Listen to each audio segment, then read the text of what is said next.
السلام عليكم ورحمة الله.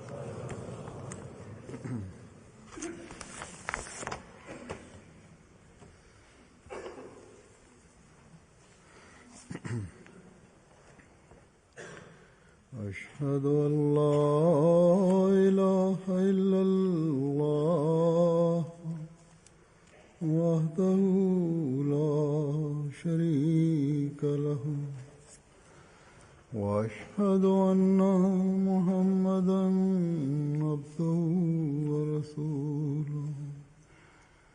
أما بعد فأعوذ بالله من الشيطان الرجيم. بسم الله الرحمن الرحيم.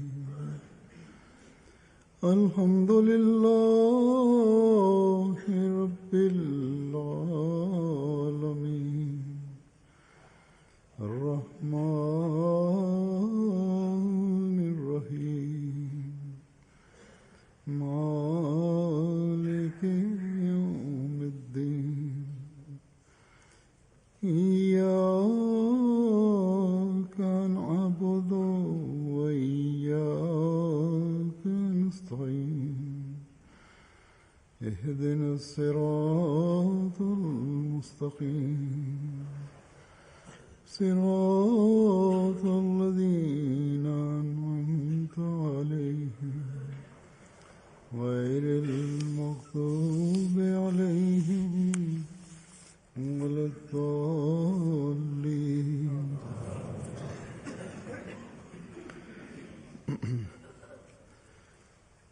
एक शख्स zinasema kwamba mtu mmoja ambaye anadai kuwa Muislamu,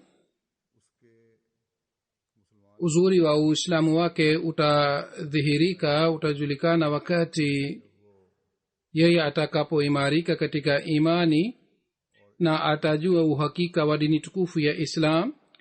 Iman ni hii kwamba mtu ajitolee kwa kikamilifu kwa ajili ya Mwenyezi Mungu na afuate amri zote za Mwenyezi Mungu. Na Islam ni hii kwamba kwa kuzingatia amri za Mwenyezi Mungu mtu ajiepushe na shari ya kila aina, na vile vile yeye awe dalili ya usalama kwa ajili ya wengine. Basi hii ni muhtasari wa iman na Islam.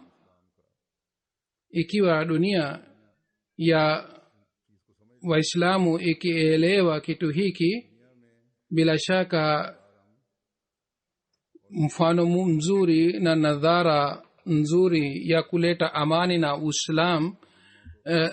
na usalama utapatikana katika zama hii.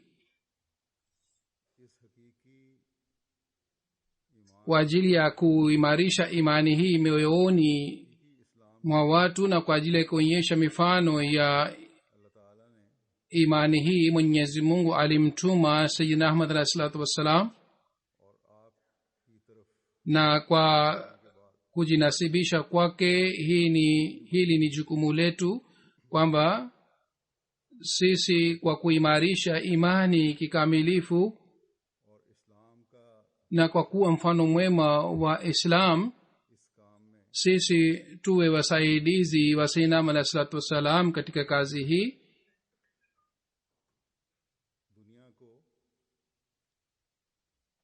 Na tuiambie dunia uhakika wa imani na tuwe wenye kusambaza na kueneza usalama. Kwa fadhila za Mwenyezi Mungu, Jumuiya Ahmadiyya kwa kupitia nidhamu yake inafanya kazi hii duniani kote, lakini ni jukumu la kila mwanajumuiya pia kwamba yeye awe mfano wa mafundisho ya dini tukufu ya Islam, ili kila mmoja wetu aweze kutekeleza majukumu yake. Halifa mtukufu anasema kwamba siku hizi katika nchi za Waislamu kwa bahati mbaya ufisadi unapatikana, na kwa sababu ya hii jina la Islam limeharibika. lao nchi za waislamu waweze kuelewa kitu hiki kwamba kwa sababu ya masilahi ya nafsi zao islam imepata hasara kiasi gani na makundi ya magaidi pia yamepatikana kwa sababu ya hii kwamba katika kila hatua watu wenye kufuata tamaa za nafsi zao wanapatikana na hali hii inaendelea kupanuka zaidi na kwa sababu ya hii amani ya nchi zote zimeharibika wao wenyewe hawapo katika amani wala hawezi kuwapatia amani wengine serikali upande wake haifanyi uadilifu na raia wala raia pia wananchi pia hawatimizi haki za serikali sainam alayhi salatu wassalam kwa kueleza hali yao hii amesema maadamu majukumu ya serikali na majukumu ya wananchi yanaenda sawa na uadilifu basi amani inapatikana nchini lakini wakati wananchi au mfalme hawafanyi uadilifu katika hali hii amani unakosekana nchini kwa bahati mbaya sisi tunashuhudia hali hii katika nchi chungu mzima za waislamu kisha wale ambao ni dhidi ya dini tukufu ya islam wao pia wanapata masilahi yao kwa sababu ya hali hii upande mmoja wote wanasaidiwa ili ufisadi uenee na upande mwingine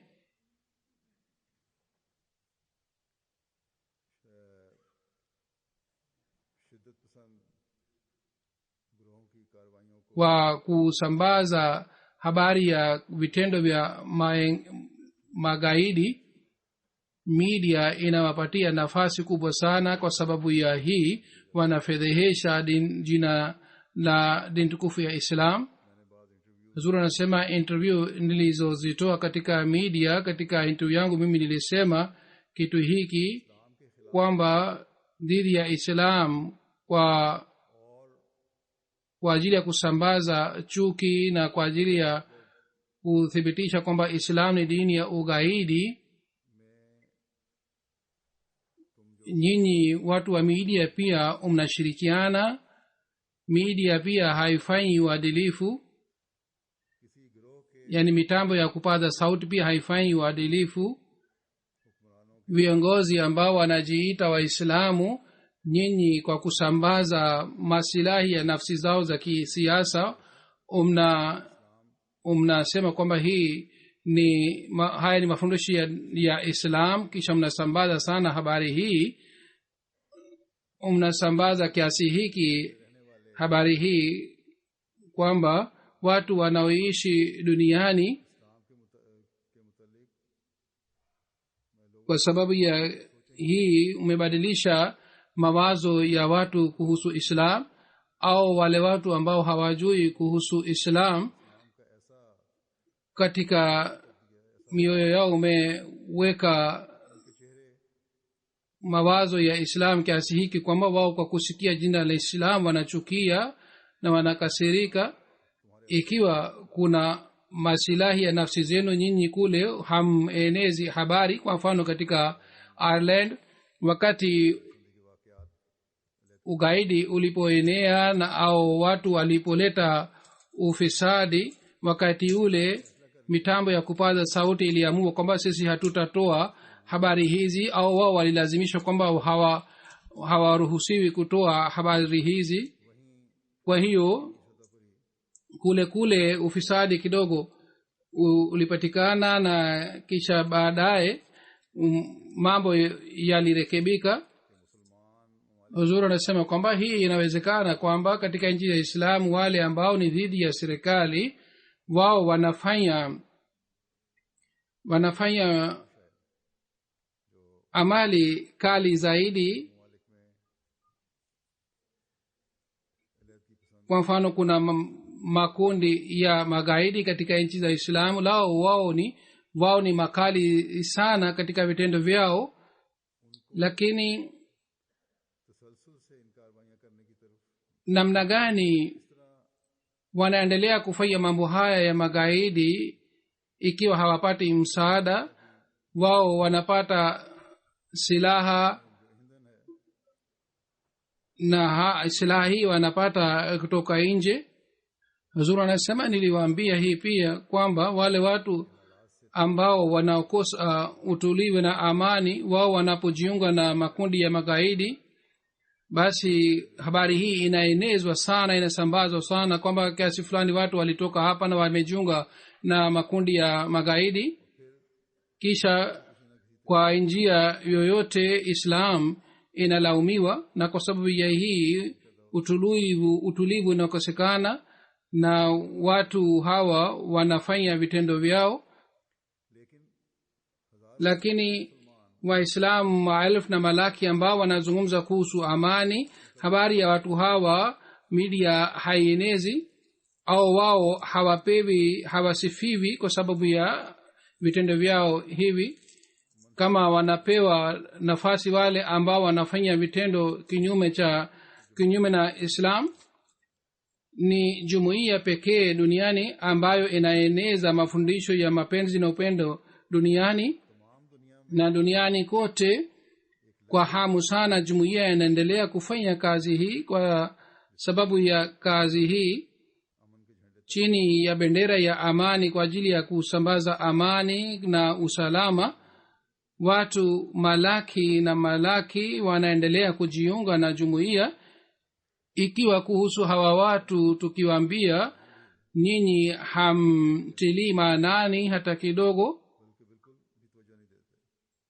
na nyinyi hameelezi habari hizi katika mitambo ya kupaza sauti,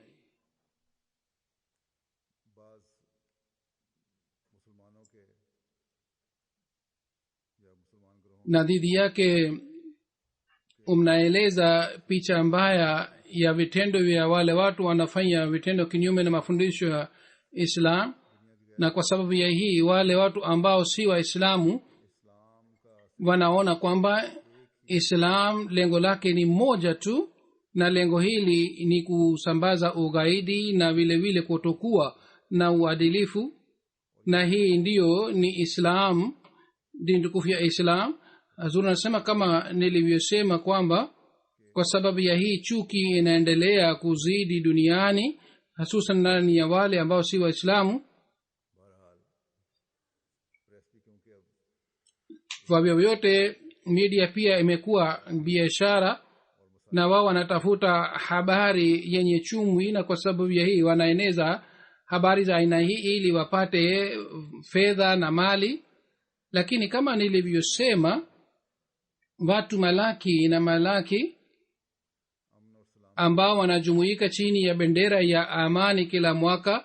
Habari hii inaelezwa katika ripoti taarifa ya jalsa salana. Mifano kadhaa nilieleza siku ya pili ya jalsa salana. Sasa hivi mimi nataka kueleza tena mifano ya watu wa aina hii ambao kwa kupitia jumuiya Ahmadiyya waliona picha halisi na sura halisi ya dini tukufu ya Islam, na mioyo yao iliathirika. Miongoni wa hawa ni wale ambao walikuwa si waislamu na wengine walikuwa waislamu. Kisha wengi ni wa aina hii ambao kwa kuona picha halisi ya dini tukufu ya Islam walisilimu, na kwa kujiunga na jumuiya ya Sayyidina alayhi salatu wassalam waliahidi kwamba tutatimiza haki za Mwenyezi Mungu na haki za viumbe vyake, na kwa ajili ya kueneza mafundisho sahihi ya Islam tutafanya juhudi sana, na tutasambaza na tutaeneza ujumbe huu mzuri wa Islam ambao ni ujumbe wa amani na usalama. Na wengine walisema hii kwamba dunia inahitaji mafundisho haya mazuri ya Islam, na media kwa kueneza habari kinyume na Islam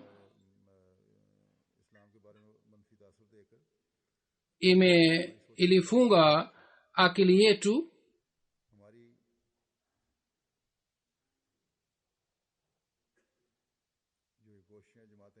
na kwa sababu ya juhudi ya jumuiya tulibadilisha mawazo yetu. Padri moja mkristo sehemu fulani alisema waziwazi katika nchi ya Benin, kuna jumuiya kadogo pale, msikiti ulifunguliwa. Wakati wa ufunguzi wa msikiti, padri moja alisema kwamba siku ya leo ni siku ya ajabu katika maisha yangu. Leo waislamu na wakristo wamejumuika pamoja. Nimeshawahi kufanya kazi katika maeneo ya waislamu, lakini sijawahi kuona sherehe ya aina hii ambamo waislamu na wakristo wamejumuika. Hakuna shaka kwamba jumuiya Ahmadiyya ilitujumuisha. Kwa hiyo mimi napongeza jumuiya Ahmadiyya kwa sababu ya kazi yao hii. Kisha wanasiasa ambao wanafuata uadilifu, wao pia wanaathirika sana kwa sababu ya mafundisho ya jumuiya. Hapa wakati wa jalsa salana, wengine walitoa maoni yao. Katika kila sehemu ya dunia siku hizi, kwa fadhila za Mwenyezi Mungu, kwa mafundisho inayoeleza jumuiya na kazi inayofanya jumuiya duniani, kwa kuona na kwa kushuhudia kazi hii, dunia inasifu sana jumuiya na huduma za jumuiya zinasifiwa sana. Na wanasema katika maoni yao kwamba mafundisho haya ni mazuri sana yanayoelezwa na jumuiya. Katika kijiji cha Benin kuna kijiji kitwacho Ganzogo, msikiti ulifunguliwa. Wakati wa ufunguzi wa msikiti, mgeni mmoja alikuja pale ambaye ni waziri wa usafiri.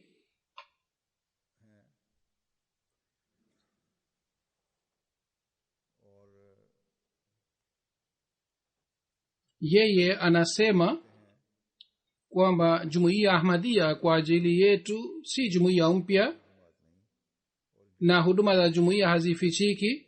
Sisi viongozi wa serikali tunachunguza makundi yote, na hii ni jukumu letu kwamba sisi tuchunguze kazi ya vyama vyote. Huduma za jumuiya zilizoletwa hapa katika Benin na juhudi ya kueneza mapenzi na upendo aliyofanya jumuiya ni katika mstari wa kwanza. Mimi napongeza juhudi ya jumuiya na kazi ya jumuiya, na kwa sababu ya mapenzi haya mimi nimevutika hapa na nimekuja hapa. Kisha yeye anasema kwamba kuanzia chief na viongozi wote wa jumuiya wako tayari kuwasaidieni, kwa sababu kauli hii yenu ya mapenzi na mafundisho ya mnayoeleza. Kwa sababu ya hii sisi tunalazimika kufanya kazi pamoja nanyi.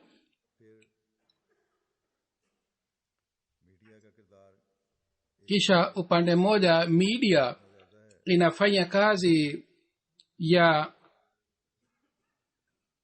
aina hii kwamba watoto pia wanaogopeshwa kuhusu Islam, na matokeo ya aina hii yanapatikana shuleni pia. Baadhi wakati watoto ambao si waislamu wanawatendea waislamu watoto hivi, inaonyesha kwamba wao wamewachukia. Na upande mwingine, kwa kupitia jumuiya Ahmadiyya, Mwenyezi Mungu namna gani anafuta athari yao hii. Naeleza tukio lake mmoja. Katika Kababir kuna msikiti wetu na kuna jumuiya yetu pale. Mbashiri wa pale anaandika kwamba majuzi mbele ya msikiti wetu mwalimu ambaye ni Myahudi alikuja na wanafunzi na alikuwa anatambulisha jumuiya, na yule mwalimu alikuwa anajua lugha ya Kiarabu. Katika msikiti, mlango wa msikiti wetu imeandikwa man dakhalahu kana amina. Mwalimu huyo ambaye ni Myahudi alikuwa anawaelezea watoto maana ya maneno haya, kwamba yeyote atakayeingia hapa atakuwa amani, atakuwa katika amani. Na akasema kwamba waislamu wote wanasema maneno haya kwa sababu maneno haya yanapatikana ndani ya Qur'ani tukufu, lakini anawaambia watoto kwamba ninyi mnatakiwa mujue kwamba wanajumuia tu wanafuata maneno haya na mifano yake inaonekana katika misikiti yao. Kisha Mwenyezi Mungu namna gani anavuta watu upande wa jumuiya. Kuna nchi ya Burkina Faso ambamo kuna kijiji kitwacho Kalambago. Kule msikiti ulijengwa. Wakati wa ufunguzi wa msikiti, mtu mmoja akasema, mimi najua jumuiya tangu miaka 10 iliyopita, lakini nilikuwa nafikiria kwamba jumuiya pia ni chama cha Waislamu, kwa hiyo ni sikujiunga na jumuiya wala sikueleza hapa kuhusu jumuiya. Lakini leo kwa kuona msikiti wa jumuiya Ahmadiyya nimejua kwamba jumuiya ambayo nilidharau kwa sababu ya hii kwamba ni chama cha Waislamu tu, lakini jumuiya hii inatoa huduma ya Islam. Na leo katika kijiji changu jumuiya hii imejenga msikiti. Kwa hiyo imekuwa wazi kwangu kwamba msaada wa Mwenyezi Mungu upo pamoja na jumuiya.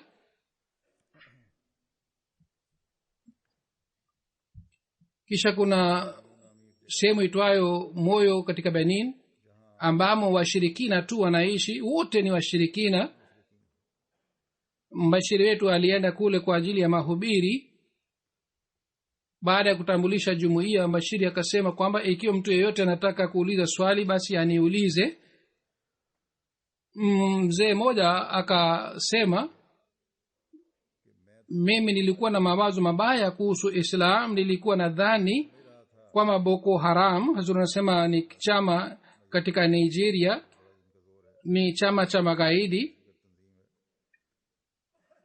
Huyu mzee akasema kwamba kwa kuwaona niliona kwamba hawa ni watu wa Boko Haram, lakini wakati niliposikia hutuba yako, kwa kusikia hutuba yako, mawazo yangu dhidi ya Islam yalibadilika. Sasa mimi ni mtu wa kwanza ambaye napokea Islamu, napokea jumuiya na nasilimu. Kisha katika kijiji hiki watu 40 walijiunga na jumuiya na walisilimu. Hazur anasema hapa katika kijiji cha washirikina pia jumuiya mpya ilipatikana.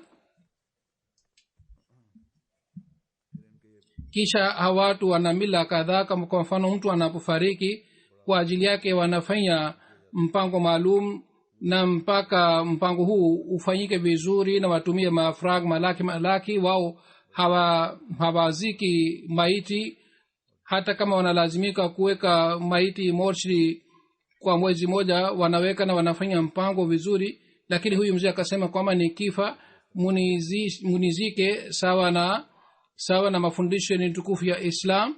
Yani mila yake yote ilikufa pale pale aliposilimu. Mabadiliko haya yalipatikana ndani yake kwamba mara moja aliacha kufuata mila yake. Siku moja yeye akamwambia mwalimu wetu kwamba baada ya kujiunga na jumuiya, katika mwili wangu roho mpya imepatikana. Sema yote nikienda roho yangu inaniambia kwamba wakati wa sala umewadia, usali swala. Hazur anasema kwamba roho hii ya kusali sala imepatikana ndani yao. Na huyu mzee anasema kwa kusikia sauti mimi nasimama kwa ajili ya swala, na kwa kusali swala roho yangu na mwili wangu unapata raha na utulivu. Hazur anasema wale ambao ni wavivu katika swala wajue kwamba hawa wanajumuiya wapya wanaswali swala kwa makini sana. Kwa hiyo sisi pia tunatakiwa tusali swala bila kukosa. Na huyu mzee akasema kwa sababu ya hii nimeanza kuona mabadiliko mazuri ndani yangu.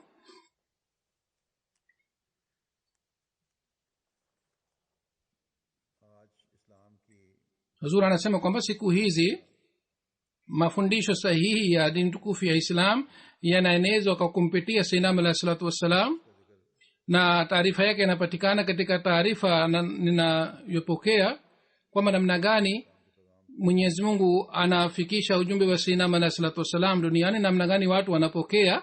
Na aeleza tukio lake moja, ni tukio hili ni la Gina Kunakri. Kuna mji mmoja pale utwao Farana, ni kilomita 500 kutoka makao makuu ya nchi. Katika mji ule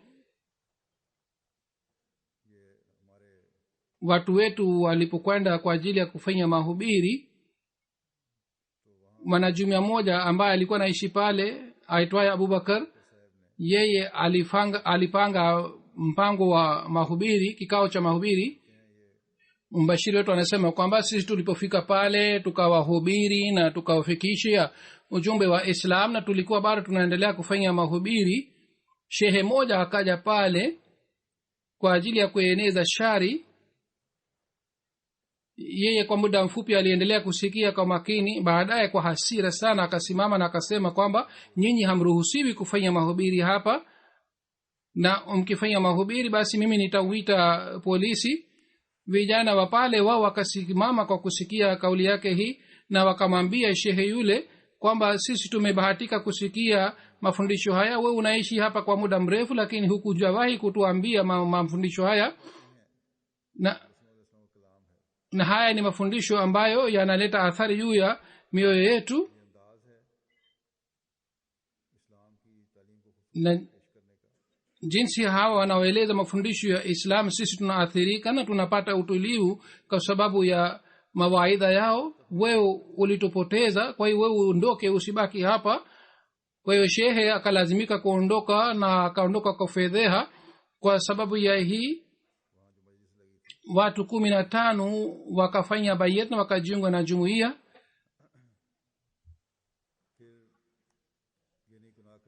Kisha kuna tukio la nchi ya Guinea Conakry, kilomita 200 kutoka makao makuu ya nchi. Kuna kijiji, watu wetu walipokwenda kule kwa ajili ya mahubiri, mtu mmoja akasema kwamba kabla yenu pia watu wa mahubiri walikuja hapa, lakini wale watu walifanya nini? Walikuja kwa ajili ya kutuhubiri, na wao pia walizungumza kuhusu mambo ya maneno ya Mwenyezi Mungu na mtume wake, lakini baadaye walifanya mambo ya ufidhuli kiasi hiki kwamba sisi hatuwezi kueleza. Ikiwa nyinyi pia mmekuja kufanya vitendo vile vile, basi ni bora muondoke kabla hatujaanza kuwapigeni.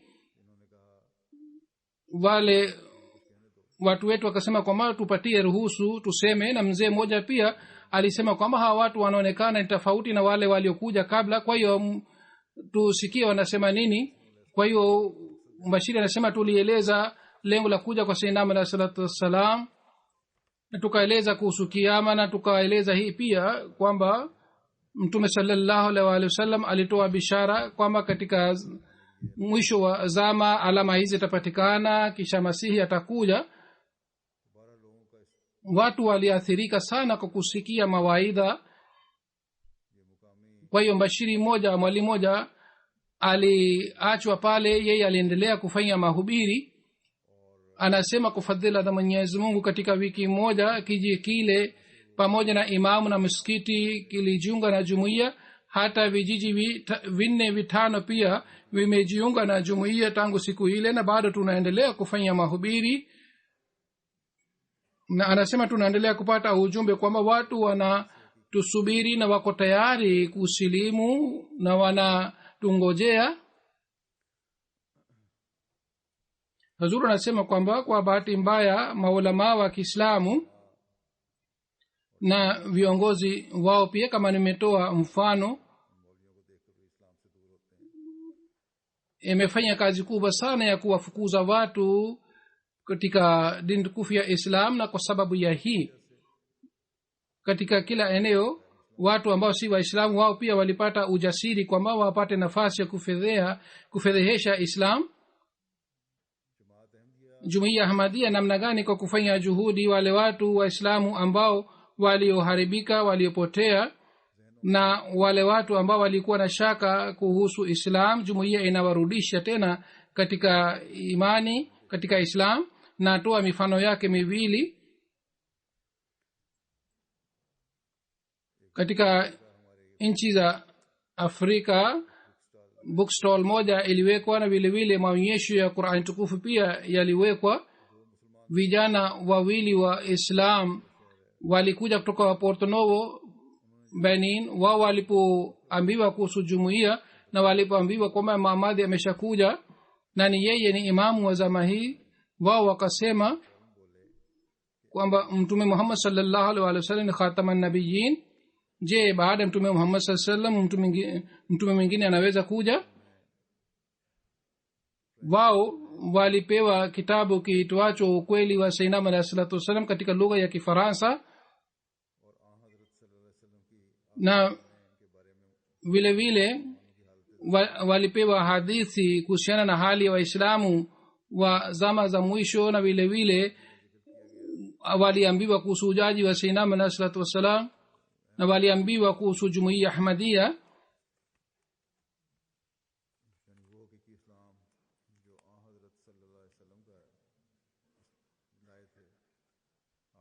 waliambiwa kuhusu Islam iliyoletwa na mtume Muhammad sallallahu alaihi wasallam.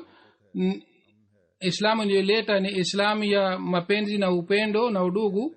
Kwa kusikia hii, wale vijana wa Islamu wakasema kwamba sisi kwa itikadi ni Waislamu, lakini kwa kuona vitendo na ugaidi wa Islamu tulichoka kiasi hiki kwamba tuliamua kwamba tutajiunga na Ukristo. Lakini kwa kusikia kuhusu jumuiya tunaona kwamba Islam si kama hawa mashekhe wanaosema.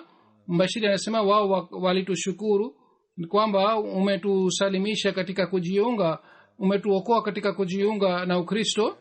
Hazur anasema kwamba wale ambao si Waislamu kwa kuona mafundisho ya sahihi Islam wanapata hamu kwamba wao pia waeneze mafundisho haya na wao wanaungana nasi. Mbashiri wa Japan anasema kwamba mtu mmoja ambaye ni mfuasi wa Buddha, yeye akaja katika bookstall yetu na akasema kwamba yeye hajui sana kuhusu Islam.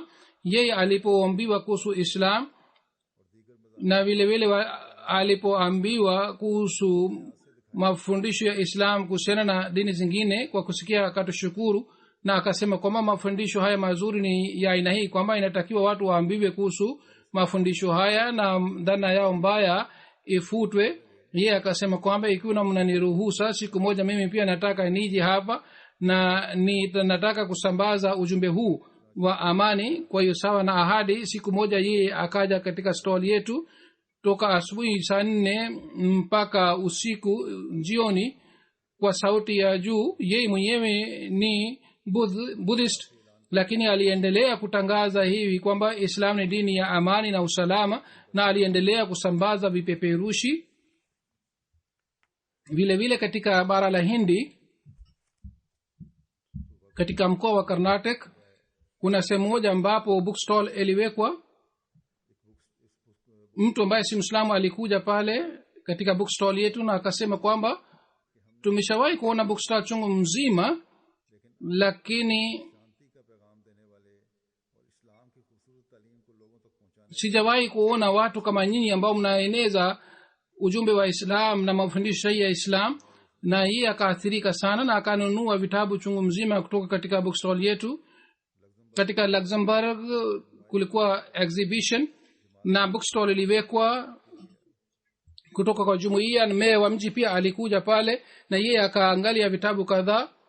Baadaye rais wa Luxembourg alimwambia kuhusu jumuiya na alimpatia kitabu kama zawadi. Meya akasema kwamba jumuiya yenu inafanya kazi nzuri sana, ninyi mnatakiwa mueneze picha hii nzuri ya Islam duniani haraka iwezekanavyo.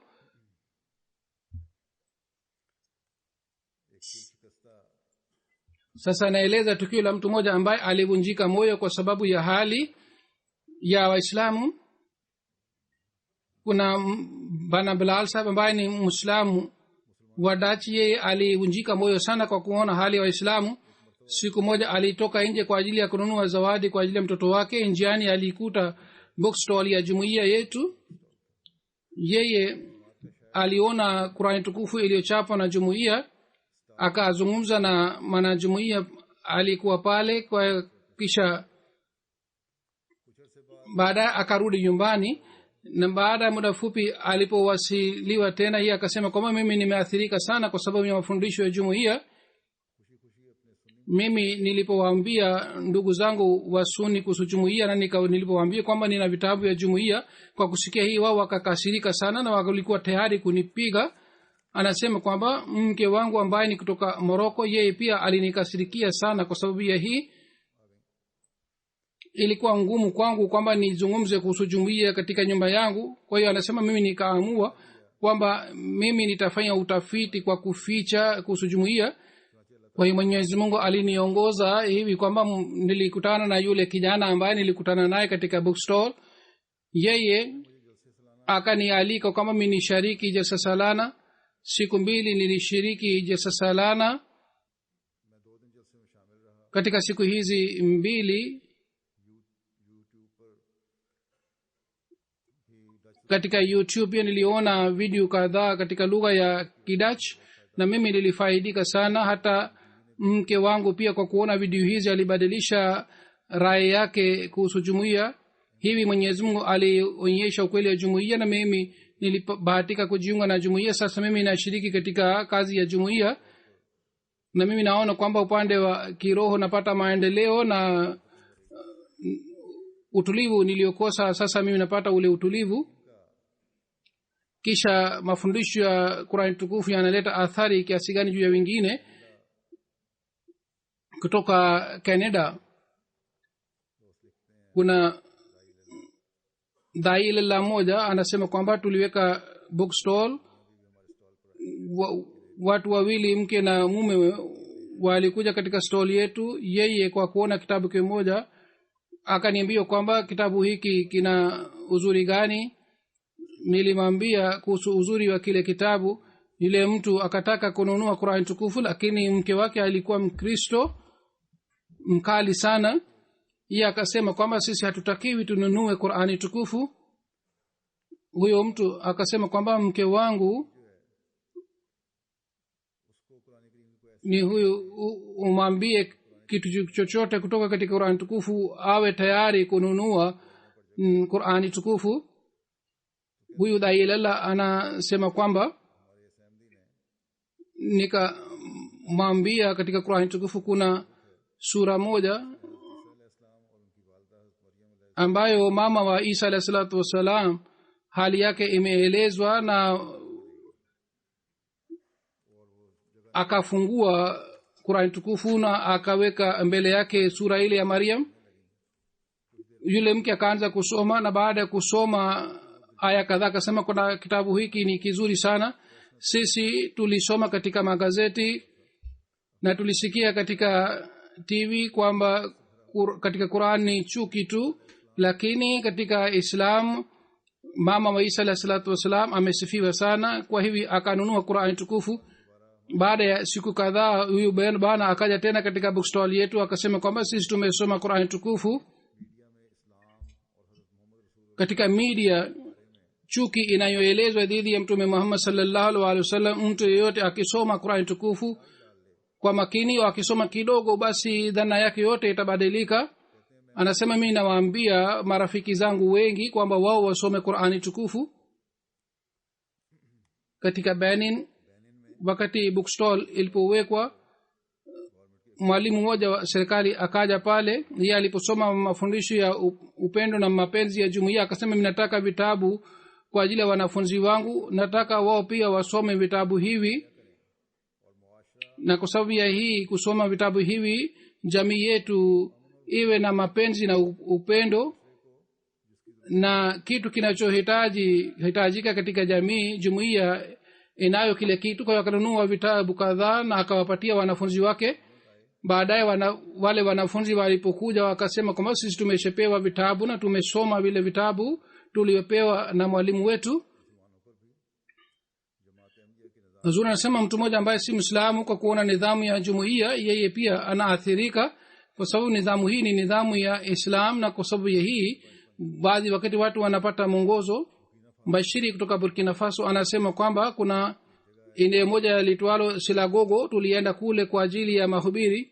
Watu walitukaribisha kwa moyo sana. Kina mama kina baba wote walikuja kwa ajili ya kusikia mahubiri yetu. Tuliendelea kufanya mahubiri mpaka saa 8 usiku.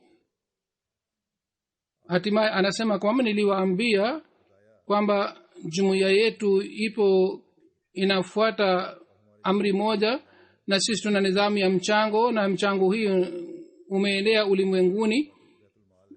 Kuna Baitul Maal ambayo inaendeshwa na Khalifatul Masih mchango wote unakusanywa pale na kisha inatumika.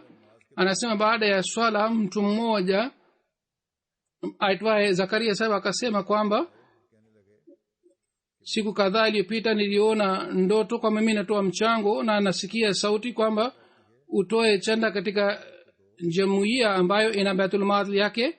Kwa muda mrefu nilikuwa natafuta jumuiya hii, lakini usiku Bashir alipoeleza kuhusu michango ya jumuiya mimi nimepata maana ya na ndoto yangu. Kwa hiyo huyu bwana mara moja akatoa 10,000 franc. Anasema tulikuwa na receipt book, kwa hiyo mara moja alipewa receipt book ya mchango wake. Wakati watu waliposikia kuhusu ndoto hii na waliona kwamba baada ya kupokea mchango mtu anapewa receipt, kwa kuona hii waliathirika sana. Kwa fadhila za Mwenyezi Mungu baada ya hii watu 282 walijiunga na jumuiya. Hawa watu wote wameingizwa katika nidhamu ya mchango wa jumuiya. Guatemala ni nchi katika Marekani, katika kusini wa Marekani. Kule wakati vipeperushi viliposambazwa, kijana mmoja alipowasiliwa yeye akaja Mission House akajiunga na jumuiya. Anasema muda mfupi uliopita aliwahi kusilimu, na anasema alikuwa akienda katika misikiti wa washukuwa wa Ahmadiyya, lakini kule alikuwa hapati utulivu kwa sababu walikuwa wanabughudhiana sana. Siku moja nilipolala baada ya kufanya maombi, katika ndoto niliona mzee mmoja ambaye alikuwa na nuru sana usoni mwake. Kuna njia ambayo juu yake katika njia ile kuna jivu. Huyu mzee anatangulia na anasema nifuate. Mimi kwa sababu ya kumfuata yule mzee jivu iliondoka na njia ilikuwa safi kabisa. Katika ndoto mimi naelewa hii tu kwamba ukumbuke funzo hili mpaka kesho. Anasema kesho niliwaona mnasambaza vipeperushi. Kwa kuona hali yenu hii nikaona kwamba hii ni Islam halisi. Kwa hiyo baada ya kufanya utafiti katika website kuhusu bayat nimekuja hapa. Alionyesha picha ya Sayyidina alayhi salatu wasallam. Alisema huyu ni mzee ndiye niliyemuona katika ndoto na aliniongoza katika njia. Na kwa fadhila za Mwenyezi Mungu, kwa sababu ya hii aliimarika zaidi katika imani. Amir Sahib wa France anaandika, mwanajumuiya mpya mmoja aitwaye Kamal Sahib aliniambia kwamba tangu miaka mingi nilikuwa Muislamu kwa jina, na nilikuwa siridhiki kwa sababu ya tafsiri ya maulama. Kwa nilikuwa katika hali mbili. Ya kwanza hii kwamba nilikuwa na imani, na upande mwingine ubongo wangu ulikuwa unakataa mambo kadhaa na ulikuwa unataka dalili. Kwa sababu ya hii mimi nilikuwa katika mvutano wa aina fulani. Lakini mara moja mwanga ulipatikana katika maisha yangu ya giza. Kwa hiyo nikatoka katika ujahili na nikaingia katika mwanga. Anasema siku moja pamoja na shemeji yangu nilikuwa nazungumza kuhusu mada ya dini. Yeye akaeleza kuhusu jumuiya na akaniambia kwamba nisome tafsiri ya halifa wa pili. Niliposoma tafsiri ya halifa ya pili nikashangaa sana kwamba tafsiri hii ni nzuri sana, ni safi sana. Tangu karne 14 kwa nini mtu mwingine hakuandika? Kwa sababu baadaye shemeji yangu akaniambia kuhusu MTA na akanipatia unwani ya website. Kwa hiyo nikasoma vitabu vya Sayyidina alayhi salatu wasallam na nikaangalia vipindi chungu mzima, na nikaona kwamba watu wote walikuwa wakija katika MTA wanazungumza kwa hoja na kwa dalili. Nikahisi kwamba nimepata hazina kubwa sana na roho yangu imepata uhuru. Dhana yangu yote iliondoka na nikajua kuhusu Islam halisi. Kwa hiyo nikajiunga na jumuiya. Katika maeneo mbalimbali ya dunia ujumbe unapofika kwa kupitia jumuiya, ujumbe ambao ni ujumbe wa usalama na amani, wenye tabia nzuri safi, wanapokea. Sasa hii nimeeleza tukio la France. Kuna tukio moja kutoka South America, namna gani watu walijiunga. Mbashiri wa Guatemala anaandika kwamba kwa sababu ya kusambaza vipeperushi watu 91 walisilimu. miongoni wa hawa moja ni padri ambaye miaka 33 aliendelea kutumikia catholic na miaka 5 aliendelea kutumikia protestant. vile vile mtu mmoja mwingine ni hakimu ambaye anatoa huduma zake katika municipal.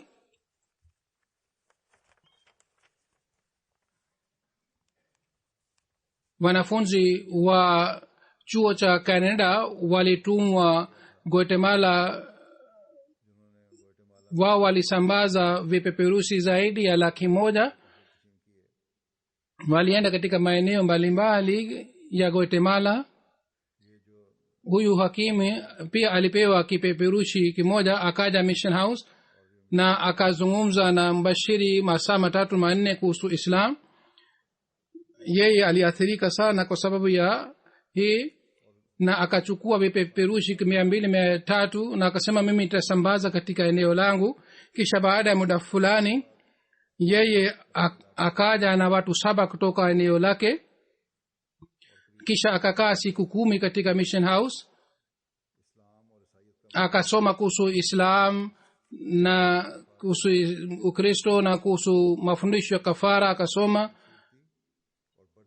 yeye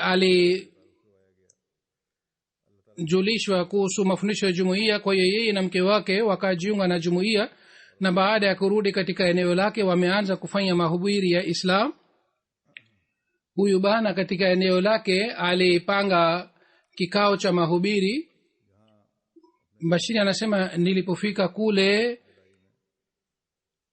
nilikuta kwamba katika ukumbi wa shule mpango ulipangwa na watu walialikwa kutoka maeneo mbalimbali na mafundisho ya Islam yalielezwa na watu waliombiwa kuhusu jumuiya Ahmadiyya.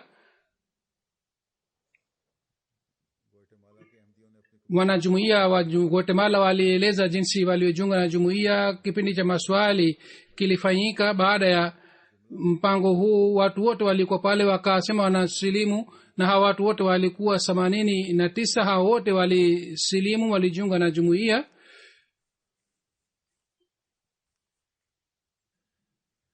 mtu mmoja aliandika kutoka Switzerland, alisema kwamba kazi mnayofanya ni nzuri sana, napenda sana kipeperushi chenu. kazi mnayofanya ni sawasawa na kubadilisha msimu wa autumn katika bahari, na hatimaye msimu wa bahari itapatikana. Huzuri anasema haya ni maoni ya wale ambao si Waislamu. vile vile mtu mmoja wa Switzerland akasema kwamba kipeperushi nilichokiletwa nimependa sana madhumuni yake na wapongezeni. kwa muda mrefu nilikuwa na hamu hii kwamba leo katika Waislamu wapatikane watu kadhaa ambao watakaosambaza ujumbe wa amani. nyinyi umetimiza hamu yangu. Bashir wa Switzerland anaandika kwamba padri moja wa kanisa aitwaye Bwana Jacob anasifu sana huduma za jumuiya na anapenda sana jumuiya. kanisa hiki kinatumia moto ya jumuiya, mapenzi kwa wote, si chuki kwa yeyote, na wamepanga kwamba wiki 13 ya mwaka 2015 watasherekea sawa na moto huu ya jumuiya. yeye ameandika pamphlet moja na ameandika kwamba jumuiya ina misingi miwili. ya kwanza kwamba mapenzi kwa wote, si chuki kwa yeyote, na msingi mwingine ni kwamba hakuna karaha katika dini. jumuiya Ahmadiyya kwa sababu ya kufuata misingi hii na kwa sababu ya kufuata misingi hii miwili tunaweza kupata amani. katika Switzerland dhidi ya Islam inaandikwa sana, lakini kule pia watu wa aina hii wanapatikana ambao watu wanaambiwa na Mwenyezi Mungu na wanaandika katika sifa za Islam.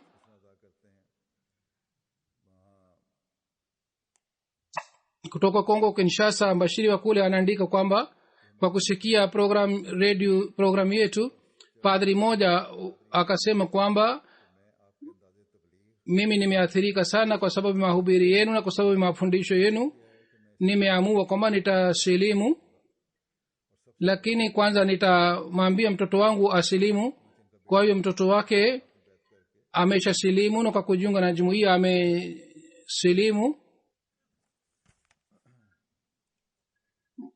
Katika Bandono Kongo, mbashiri moja anaandika katika radio, director wa radio FM alisema kuhusu vipindi vya jumuiya kwamba katika redio yetu wakristo pia wanahubiri, lakini jinsi jumuiya inafanya mahubiri ni tofauti. Nyinyi hamwalaumu wengine, nyinyi mnazungumza kuhusu uzuri wa mafundisho ya dini zingine. Mwalimu mmoja wa Nigeria ambaye ni Muislamu anasema nyinyi jumuiya yenu ina sifa za amani, na kwa sababu hii nyinyi mnaangana na sahaba wa Mtume sallallahu alaihi wasallam. Mwenyezi Mungu apokee maombi ya halifa wenu anayofanya kwa ajili ya dini tukufu ya Islam. Kisha kutoka Benin, bashiri wetu anaandika wakati wa ufunguzi wa msikiti fulani, mfalme wa Daso pia alikuja pale. Yeye anasema nitawaambia watu wote kwamba mjiunge na jumuiya kwa sababu hawa ni watu kweli.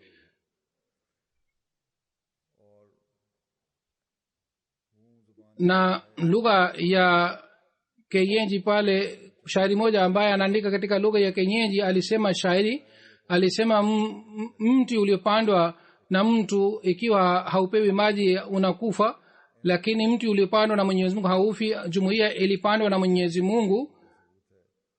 Nyumba yangu ni karibu na msikiti huu, kwa hiyo mimi kwa nini niende kwa ajili ya ibada katika kanisa ambao ni mbali? Mimi nitaenda kwa ajili ya ibada katika msikiti huu. Basi huzur anasema kwamba mti huu ni mti wa Uislamu uliopandwa na Mwenyezi Mungu. Na katika zama hii sawa na bishara za Mtume sallallahu alaihi wasallam, Mwenyezi Mungu alimtuma Sayyidina alayhi salatu wasalam, na mpaka siku ya kiyama kwa kupata baraka kutoka kwa Mtume Muhammad sallallahu alaihi wasallam, Mwenyezi Mungu ataendelea kutilia maji. Mwenyezi Mungu alitupatia maji ya kiroho pia ambayo yalikuwa yanahitajika, na ataendelea kutupatia siku za usoni pia. Na inshallah mti huu utaendelea kuwa mkubwa zaidi na zaidi kwa ajili ya kuendesha dunia hii sawa na ridhaa ya Mwenyezi Mungu, na kwa ajili ya kueneza mapenzi. Nilieleza matukio haya kadhaa. Kuna matukio maelfu na maelfu ambayo yanaoimarisha imani yetu. Tunaendelea kupokea namna gani Mwenyezi Mungu anawaongoza watu, namna gani watu wanasema kutusifu sisi. Wapo wengine ambao wanaishi Afrika, wengine Europe, wengine South Africa na wengine South America, lakini wote wana maoni moja. Kwa sababu ya hii, kwa sababu mafundisho kwa ajili ya ulimwengu wote ni mafundisho moja, na mafundisho haya ni mafundisho ya Islam. Mtu hata kama yeye hakubali Islam mara moja, lakini analazimika kusema hii kwamba dhamana ya amani na usalama ya dunia ni Islam tu. Mwenye uadilifu kwa kuona hali ya shari za hawa Waislamu hawezi kusema kwamba haya ni mafundisho ya Islam. Dhidi ya Islamu hawa wafanye juhudi kiasi gani, lakini hatimaye Islam itaongoza dunia hii na itapatia amani na usalama. Ikiwa si leo, lakini kesho dunia italazimika kukubali kwamba Islam ni dhamana ya amani na usalama ya dunia hii. Mwenyezi Mungu atujalie sisi pia kwamba sisi tuwe sehemu ya ufaulu huu na tuweze kushuhudia fadhila za Mwenyezi Mungu zaidi na zaidi, na vitendo vyetu viwe sawa na mafundisho ya dini.